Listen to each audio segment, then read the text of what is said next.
พี่น้องเอ้ยเนาะเปิดพามาก็อยู่บ้านน้องพินน้องจัตนาพี่เนาะสิมาถองมาถามเพิ่นนั่นแหละว่าเพิ่นสิขึ้นเฮือนมื้อใดกันแท้พี่เนาะเพราะว่าน้องเพิ่นเซตมาบอกบ่าวนุ่งตอนเช้านี่แหละตอน11:00 นนะว่าสิขึ้นมื้ออื่นแต่ญาติน้องเพิ่นญาติบ่ทงบ่ทันก็สิไปถามเพิ่นละเอียดก่อนไปเนาะพอซื้อเครื่องซื้อของแล้วบ่นะเพราะว่าบ่าวนุ่งก็บ่ฮู้เด้แบบกระทันหันเลย สิถามละเอียดถ้าว่าบ่มีหยังก็ให้เพิ่นเลื่อนไปซื้อเครื่องซื้อของหั่นแหละพาเพิ่นไปซื้อไปเลยเนาะกราบทักทายสบายดีสวัสดีเด้อพ่อแม่พี่น้องหมดสู่ผู้สู่คนก็ยินดีต้อนรับเข้าสู่ช่องวานุ่งไปเลยเนาะเราไปหาทางนอกเพิ่นก่อนไปเนาะ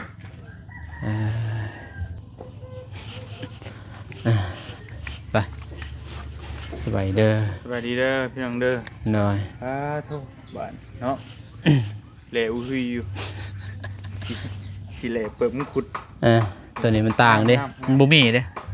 แบบนี้บ่มี บ่เตียงก็หมักส่วนตัวบ่เตียงหมักสี แบบอยู่เฮือนนั่นเลยเด้เฮือนสลีเนาะ ด้วย สลีน้อง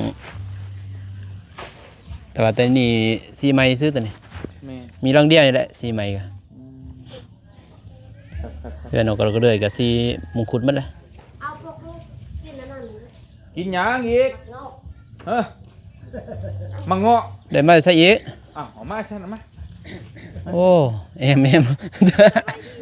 เลยสบายดีน้องพิน มากินเบิ่ง โอ้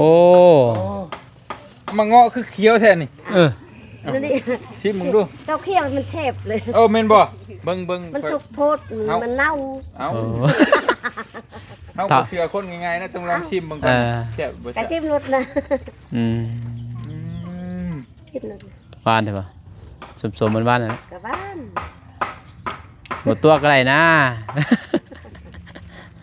เบิ่งมา ฮะเห็นหมดเลยซะ เบิ่งไหมหวานบ่ อย่างเงี้ย ชิมมาชิม สิแม่สิแม่ ชิมมากันมาหูกินอยู่นี่นะบาดกินหมดคนเอามาคอยจับโป้งให้ โอ้ อย่า มาก็จับกล่องแล้ว สิได้เป็นตะกล้องบาดนี่สิจับกล้องให้พ่อเบิ่งคักขนาดเว้ย โอ้ได้เรื่องอยู่ ได้เรื่อง ใส่ชาด้วยค่ะอารมณ์ตลกไปยอม เลยเด้อก ระทึกเหม็นความเจ้าเว้าแล้วฉันบ่นุ่งสิบ่ได้กินสบายดีลูกนั่นน่ะมา เมื่อตอนนี้ไอ้มีย่างเด้อใจ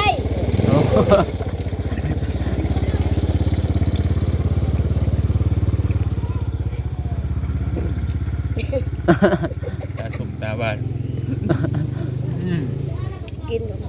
แซ่บบ่สมป่ะ บ่อน่ะมันว่า เดี๋ยวตัวนะ เอาเรากิน ขอบใจ มาพี่น้องเอ้ย หั่นลูกหมูมันนี่ กินมังเงาะเขียว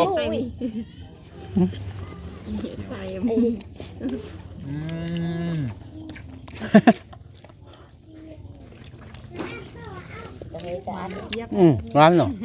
หวานเจี๊ยบ ไอ้เจ้าเอาอะไรกี่บาท อ้าวคือขามมาพี่เดี๋ยวมันเอื้อยบ่ให้นั่งบ่ บ่เตรียมไปนั่งอยู่หันบ่นั่งอยากนั่งอยู่นี่อยากนั่งอยู่นี่ เฮ้ยเอาพุ่นเอามาให้อยู่นี่ก็กินอยู่นี่เลย เจ้ามาจากคืนเรือนจะมาจะคือเทือนไทยแต่นี่ประมาณเทือนผู้เจ้าก็ขึ้น เพื่อนเฮาบ่ โดย ให้มานอนได้เฉยไปเลย ก็นอนติ นั่นแหละ ยังบ่มีเนาะบ่มีเงินเช่าห้อง ให้มันเงินชาวห้องไอ้มานอนพี่ก็ได้บ่ ได้ แง่ตะกี้คือว่าบ่ได้ค่ะ ที่เขาเป็นเรียนก็ได้บ่เว้า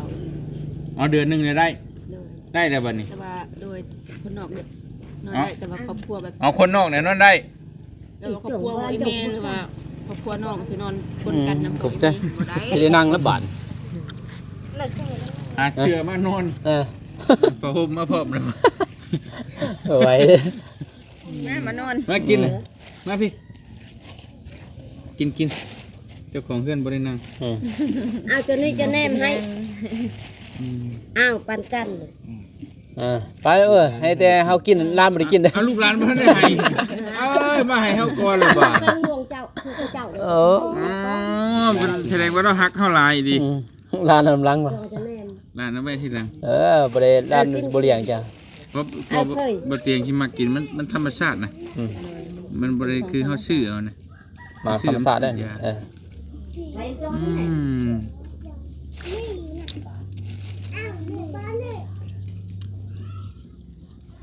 ปลาดงนี่กินมากเดียว ได้แล้วขอบใจอะไรกินแล้วก็บ่ได้ โตดลูก เบ่อิ่มกินแล้ว ถูกต้อง นี่บ่กินแล้วอิ่มนะ กินแล้วก็บ่ได้มันสิอิ่ม กินแล้วบ่กินไม่ได้ แล้วก็กินไม่ได้ แล้วล่ะ แล้วอยู่ กินแต่พุ่นบ่ ดึกอยู่กกคุณ ขึ้ กกมันอยู่ใส่กกมัน อยู่ดินนั่นแหละ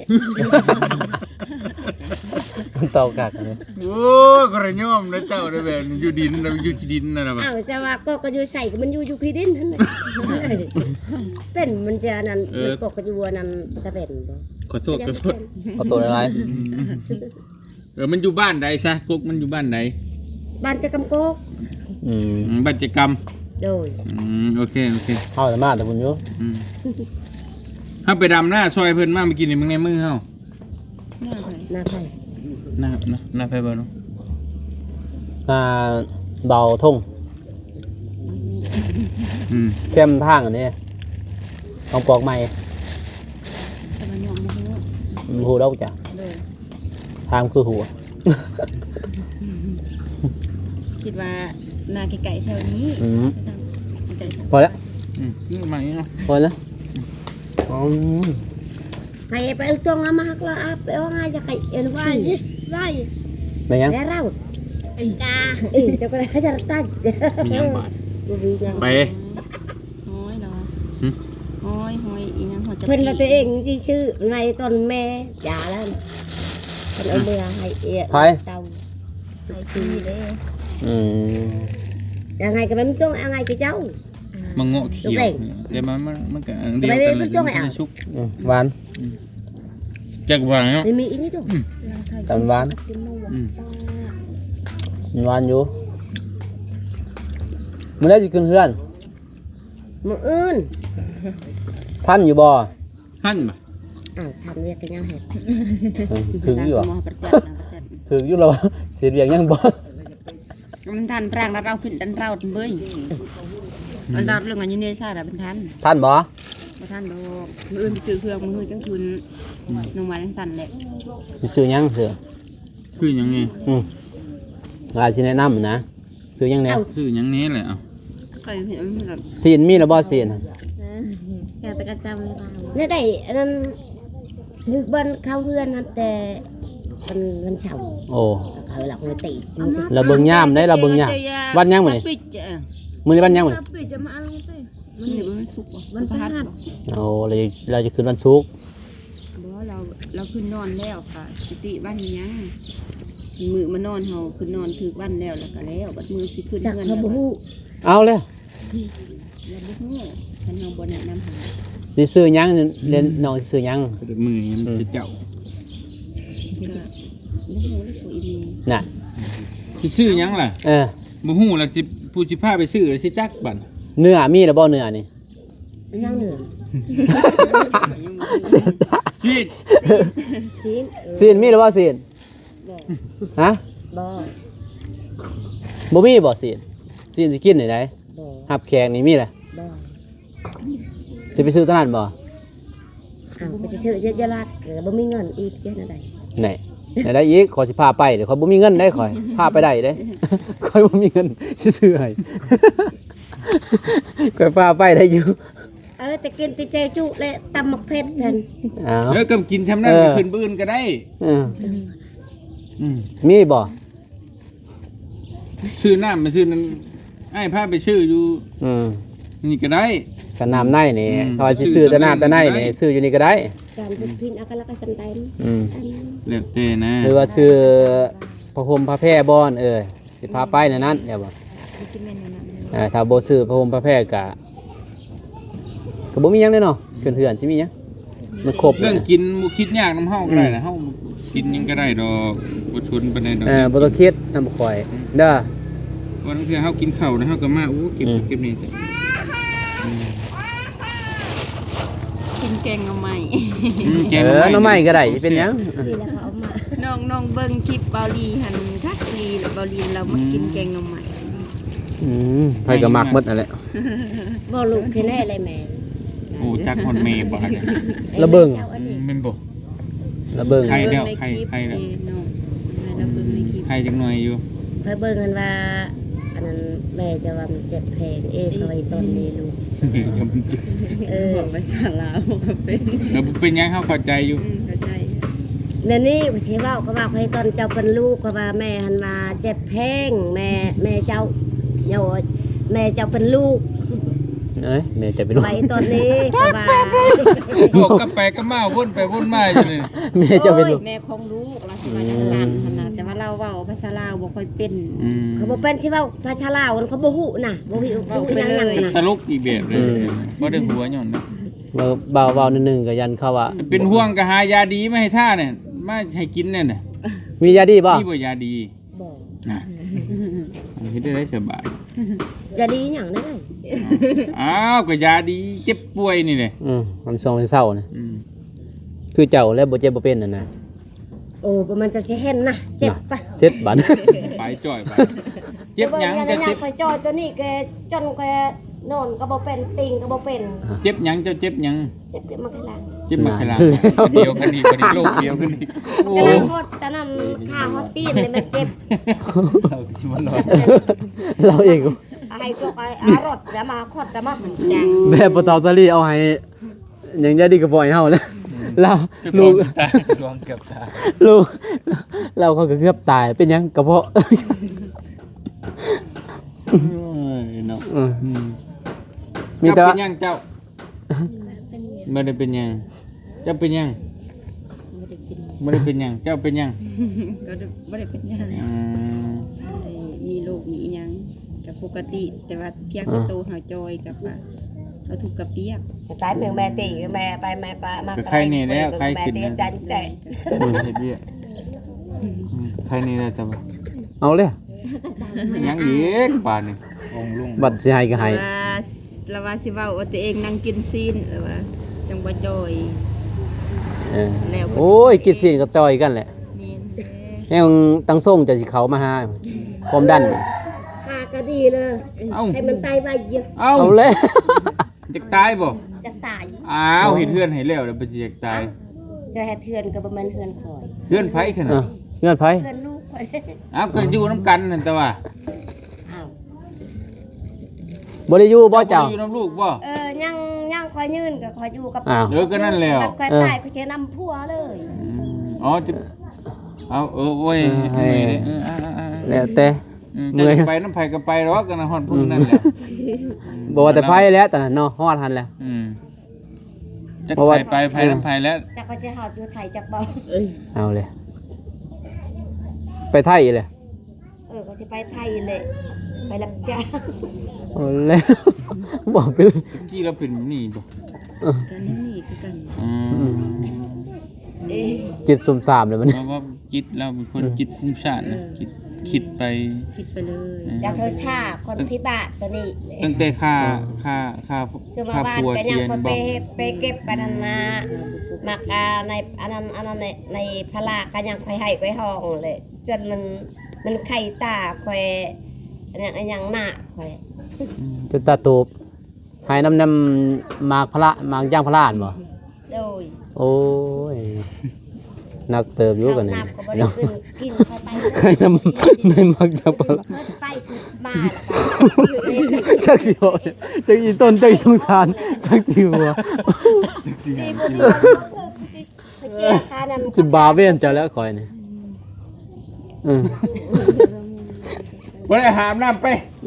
หามน้ำอาบท่าไปหากินข้าวกินน้ำไป เฮาสิหัวน้ำเจ้าหลายเฮาสิยันเฮาสิบะเจ้าได้เฮาหัวเราหน้าเจ้าแล้วเป็นคนที่ว่าจิตมันนั่นน่ะนะเข้าใจอยู่บ่อยากกินข้าวอีกบ่ แม่นอยู่ก็ ให้ไปกินข้าวบ่อยาก ลูกทุกล้านใครเว้าอันนี้ล่ะเขาอยากม่วนน้ำกันเลย เอายังม่วนอีกบาดนี่โอ้ เขา ย อันบ่อยากกินบ่เสพนี่มัน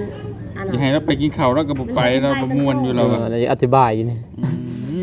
มันจะได้สบายนี่เอาว่ามาก ยอม สิฟังนี่กันให้บัดไปทายเพิ่นนี่ให้เว้าบ่เว้าอีกเด้บ่มีแนวคำสิเว้าเรา เอาเนี่ยมันดันดิ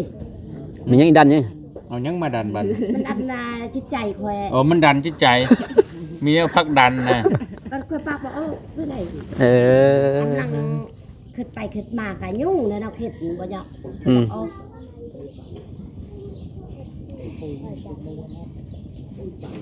คือเจ้าเบิ้งคอย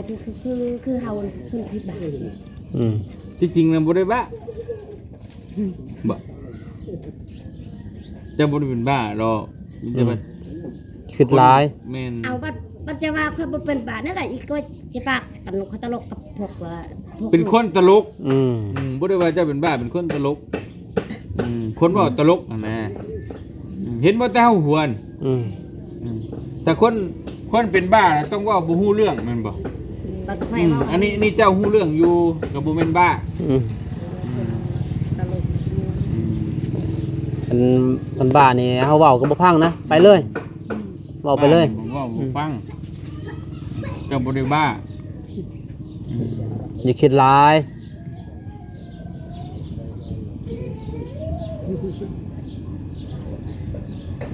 บ่ได้หัวย้อนพี่น้องเอ้ยถ้าบ่มีเหล้านี่ก็บ่ได้หัวดีแล้ว เยื่อมลูกแล้วเบิ่งแย่งลูก บ่เป็นห่วงบ่ลูกสาวหลาน เอาบัดคอยก็จะห่วงเด้ไปห่วงก็บ่เป็นจะก็เชื่อได้ อันแล้วก็สิเป็นห่วงก็จะเว้าเรื่องตรงเรื่องตายนั่นน่ะก็อยู่น้ำลูกน้ำเต้านี่แหละเพื่อนก็เฮ็ดให้แหละ เรื่องตัวหันน่ะบ่หาแต่เบาหนึงมื้อใดก็มาฮอดจมูกมันสิฮอดเฮาอีก อย่าพาเจ้าอดก้อนบัดมันเลวในยังอันนั้นก็สิเชิญเลยมืดคอนก็จะไปพังรถตอนนั้นเลยมันออก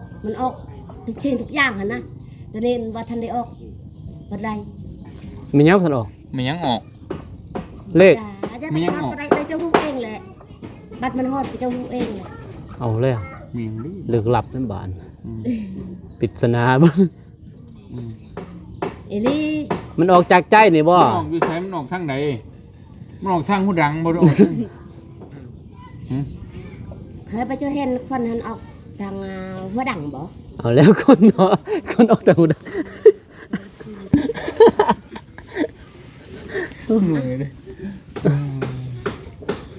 ตามทีนี่แหละพี่น้องพี่น้องฮู้แหละก็บ่ถือสาแล้วเนาะเป็นคนในนี้ ให้ว่าอะไรเจ้าเธอชาญบ่ได้คือเฮานี่ก็คนพิบ้าเลยเด้ นั่นแหละเขาบ่ได้ถือสาเจ้าบ่ได้ว่าพี่บ้า แต่ว่าเจ้าน่ะเป็นคนแต่เล็กๆแต่ชีวิตเนี่ยเจ้าคิดฮอดผัวเจ้าแม่นบ่เจ้าคิดหลายเจ้าน่ะเป็นคนคิดหลาย คือโดย คิดฮอดลูกคิดฮอดผัวนะ ลูกเว้าแหละ กินฮอดลูก เข้าใจ กินฮอดลูกฮอดพัวแล้วแหละ บัดคอยบ่ตลกกัน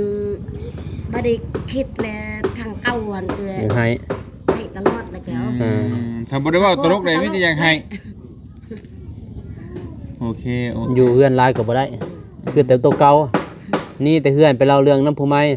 มีแห้งนึง ตั้งโลกบ่ได้เฮือนกับพวกนี้แหละตั้งไปให้กับห้องแลมึดค่ำเลยอยู่ดงป่า บ่ได้เฮือนน่ะเป็นอีกแบบนึงอีก บ่ได้เฮือนก็ให้น้ำเฮือน แต่ท่านได้เฮือนจม นี่ อยากได้เฮือน แล้วแค่แน่หน่อยนึง ใครน้อยนึงใครน้อยเดียวนี่บ่ว่าดอกเฮือนหลังบักใหญ่น่ะใครน้อยนึงใครหลายกูนี่กว่า ใครหลายคนนี้ ก็ใครไล่ก็จักนับสนุกชื่อๆหั่นแหละ เอาแล้วจะลบในวันนี้เศร้าแล้วพอเด้อย่าหอดสล บ่ บ ได้ เด้ ขี้ข้านพาไปห้องหมอเมื่อยนี่เฮือนเฮ็ดชาตินี่ก็บ่แห้งนี่สิพาไปห้องหมออีกเป็นลูกสิขึ้นเฮือนสิสลบได้ใดแหละ ลูกเต่าบัดค่อยก็สรุปว่าเฮาเมาหมอกกันบ่ฮอดดอกพยานหันไปทิ่มก่อน เอาเลยยังบ่แล้วตรงนี้ เอาแต่แนวค่อยคนจนหั่นดิ เอาเลย เจ็บไข้หันละมันได้เสียได้ไปข้างหมอ มันเงินบ่มีจักอีบจักเฮ็ดอะไรก็กวกให้ตายก่อนนะ ขนาดลูกก็ยังคุ้มหัว อักแล้ว เป็นอะไรได้ยินคือมึงเลยคิดเลย เคยยินเลย รถเอาเลยเห็นไหม ผู้เฒ่าเพิ่นเนี่ย เห็นเข่ากูนี่เห็นจมหลายกูนี่อีดีนี่ เฮ็ดกิน แม่นี่ค่อยจมมันบ่ถึกกับเขาก็หาย ให้พ่อ เขาจมเลยเขาบ่ได้จมบ่ได้อำดอก ให้ได้ลูก แทงก็คือโคมก็คิดไปคิดมามันยากเอาจะเบิ่งให้ผู้ชูนจะเบิ่งดังค่อยตอบเลยบ่ยังเช่า ให้ผู้ส่วน คือนี่ข่าวว่ามีร่างชอกร่างช่งเขาพ่อมเห็ดมึงดูเห็ดมึงเขามึงดูสิบ่ สมาธิ เห็ดมึงดู บอกเลขเด้อนั่นแหละเพิ่นมาบรรณาบอกเลข6โต เขาจีเข่าน้ำนี่เอาแค่เข่าเข้ากับจีเข่า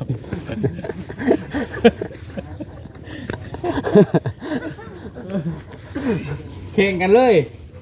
ข้อกันเท่ากับจีข้อกันนะ ลากส่งมาแต่สวรรค์ตัวนี้ ร่างช่งเช็คของร่างช่งสวรรค์นี่ กับใจ เข้าใจ กด จีเข่าไปน้ำเพิ่น ฮะไปใส่ ไปแล้ว เอาไปยัดโกไปยัดทุกโกอดบ่ได้ โอ้อดบ่ได้โอ้ปวดเกือบแล้วโอ้ไปสู่กอกเลย บ่จะไปเตะแอมกูไปบ่นี่จะไปจนนี่อย่าไปนี่จนแนมไปตีจะเรามันเล่นขี้ต้มคนนี้เลยพอมันตีอีก ไปเลยยังไง มาหยวกเสียงไปขึ้นมาอีกจับจังเล่นมือ อดเอา ก็ได้จะอด ไอ้เข้าใจอยู่แล้วเพราะว่ามัน คือพวกอ้ายเห็นนั่นแหละ ไอ้ แต่เฮาก็บ่โตเที่ยงเพิ่นหาด บอกว่ามันก็เล่า กินข้าวอีกแล้วโอเคเอาเสิร์ฟแซ่บ เฮาก็ได้จะอดแนวนั้นบางเทื่อเฮาพังบ่ได้ก็เป็นแต่น้ำตาสงสารตัวเองว่ามีแม่ก็เว้าคือเฮ็ดนั่นแหละแล้วเว้าแบบคือบ่แม่นลูกแล้วเว้าเสีย จิตเหล้าเด้ คือตอนนี้เนี่ยให้น้องคิดว่าจิตประสาทเรานี่ไปแล้วเราบอกกันตามตรง เพราะว่าเราคนเราคิดลายเลยมันสมองมันสิแบบ ไปเลย มันประสาทแตกมันไปเลย แม่น บ่ฟังไปแล้วคือเฮาเฮ็ดหยังบ่ได้แล้ว บ่ฟังอยากไปใส่ก็ไปอยากนอนเฮือน มีคนอยู่บ้านไหนก็มีที่จริงลูกเพิ่นน่ะโอ้มีฐานะเด้รวยเห็นมีเงินมีค่ำแต่ว่าบ่จักความรักษาเฮ็ดหยังก็บ่คิดละอันนี้น่ายังดีอันนั้นน่ะย่างไปเลยเด้ย่างน้ำทางกลางบ้านย่างไปเลยเดี๋ยวไปใส่ก็ไปเลยนอนใส่นอนนั้นเนาะ นอนนั่น มาอยู่มา ลูกไปตามมาไปบ่เว้าน้ำไผอีกไปเลยแบบนั้นจะเฮ็ดจังได๋ เดี๋ยวตัวบุคคลไปซอยนี่อยู่ตัวไปเท่าเสียง มีแต่ระวังเล่าแหละเบิ่งแล้วยันเราเฮ็ดเป็นที่แสดงนี่ว่า รักษาแล้วแหละ เขาบอกก็เราบ่ฟังเวลา บ่ฟังบ่ ยามบุญยามศีลนั่นนี่สมมุติบ่แม่นว่าเฮาอยากเว้ายามบุญยามศีลนั่นนี่ถ้าเรากินเราเมาแล้วเราก็ตีเฮาบอกเฮาผู้ลูกคันบอกแม่บ่เฮ็ดเขานั้นเราก็บ่ฟัง นักมวยใหญ่อีกนักมวยใหญ่ เราคืนได้คืน หาตีคืออีก นักมวยใหญ่ นั่นแหละมันสิเป็นโทษ เฮาว่ามันว่าเฮาบ่ฮักตัวเองบ่นี้เฮามันบ่มีบ่นสิเว้าว่าเฮาก็เว้าคำดีให้แม่เฮาบ่ได้เว้าคำชั่ว เราก็เป็นแม่ เฮาบ่ฮักตัวเองเฮาบ่ตัวเองว่าหนูนี่เนาะเลยบอกว่าจักคุณบอกก็มันแต่เบิ่งแนวนี้ เป็นไดเนาะ แนวใดก็สุดแต่เพิ่นเนาะเบิ่งเอาเบิ่งป้าอันนั้นว่าเว้าก็บ่ได้เด้อันเราอยากได้ไปทุกๆคนก็แล้วแต่แต่ก็ทำละเอียดเด้อขึ้นมือคือบ่ขึ้นมือน่ะนะ ก็น้องว่าบ่ขึ้นก็บ่ขึ้นนะเขาบ่ทัน เพราะว่า ขึ้นกับเบิ้นไปเตรียมเครื่อง จะเตรียมตัว แล้วอาจสิลงมาตอนเช้าแต่เช้าเด้อมื้ออื่นมีแต่กาเกียมอาจสิลงมาแต่เช้า บ่ทันดอก เตรียมแล้วก็ไปซื้อหยังก็ซื้อรถ เขาหันบ่มีผู้ใหญ่สิปรึกษา แม่เฮาก็คือเป็นอันนี้เป็นน้องพินเราก็ดีเนาะ ได้แล้วซ้ำนี่แหล้วเว้ยเด็กน้อยนะใหญ่อะ บ่น้อยเท่าเลย เอาพัวก็ได้เลย อืม เนอะบ่เนาะ ใหญ่แต่ว่าความคิดหั่นนะ ก็ซ้ำนั่นแหละก็ จัก หู ปีแล้วพี่ ทีมเป็น17 อืม อืม 17ไอ้เด้18 19ก็เอาพัว บ่หมดเราเฮือนแล้วจังได๋ก็เอา ยันนี่เฮือนคืนเฮือนแล้วก็ประมาณจัก3เดือนเนาะ เอาหัวบัดนี้ 3เดือน4เดือนตอนนี้ก็พัวบัดพัวไทยพัวลาวเลือกเอาบาด แล้วแต่เพิ่นแล้วผู้ไทยพร้อมโอ้ย พัวไทยก็ติด จะ ต่อ เอ้ย ทาง จัง บ้า น้อน ง น้ ได้ อง เสียวก่อนกัน เนาะเอื้อยบ่เอาดอกให้น้องพอ FC ทางไทยก็ว่าเอาแต่น้องเนาะ บ้ามีกันน้อยใจขึ้นอีกแล้ว อยู่ได้พัวไทยเหรอ เขาบ่ได้เลือกเอื้อยเด้เขาเลือกว่าก็ได้กับน้องพินก็ว่าเด้แต่หาน้องก็เอื้อยก็ได้แต่ซองเลย เอ้ยก็งามอยู่นะน่ะเอ้ยก็งามอยู่นะวะ น้อยใจอีกมันก็ต้องมีจักคนแต่ว่า อ่า บ่ขอหยอกเด้อขอโทษขอไปเด้อ แล้วแต่สุกสตาร์ไฟมันแล้วตอนนั้นแล้วแต่เนื้อคู่แต่ก็ดีแต่ก็เบิ่งแย่งเบิ่งก่อนนั่นแหละ ก็ยังบ่ทันได้ว่า อืม นังน้อยเอาไปก็เดี๋ยวก็พิษเร็วหยังกันดิบ่จักเข้าใจกัน คือน้องฮู้นั่นแหละการชีวิตคู่น่ะมันดีก็ดีมีผัวดีก็ดีไปถ้าเจอผัวบ่ดีเด้อ 4 5ผัวอย่าง ต้ นั้ อน งเบิ่งสิเอาไผก็คุยกันก็เบิ่งใจกันนั่นแหละเบิ่งก่อนได้หลายปี2ปีแล้วก็เพิ่นโอเคก็จังตกลงปลงใจกันก่อนมันก็ทุกมื้อนี่เด็กน้อยบ่จักหยังเงินเห็นกันน่ะมักที่หามื้อก็เอาแหละ3-4มื้อปะ แม่อีกเดือน2เดือนปะอีก ได้ลูกเลยปะเลยแฮงยากบาดไผเป็นภาระ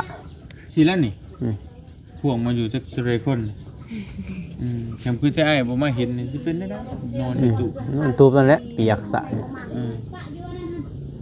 ลูกก็สิให้มันฝนตกยาก เขาอยาก บ่มีกิน แม่นเลย ยากกัน ใน นะ ช่วงลมพายุก็บ่จักลูกบ่จักสิโลกมันโอ้ยจะเป็นสมองนี่บ่ไปบ่มาใส่ความคิดอย่างเดียว แล้วน้อยน้องก็สิเป็นแบบแม่น้องฮะ ภาษา น้อง เด็ก คิดหลายน่ะเป็นเบิดทุกคนนะบ่แม่นว่าไผก็เป็นนะ เป็นอีหลีเลย ถ้าว่าเฮาคิดหลายนี่ไปเบิดมันสิไปเลย ให้ผู้เดียวแหละงง เพราะว่าจิตใจเฮาเป็นห่วงลูก นั่นแห ยั ละ นมันอีกแล้วตัวเองบ่ได้ดกบ่ได้คายบ่ได้ซื้อเขา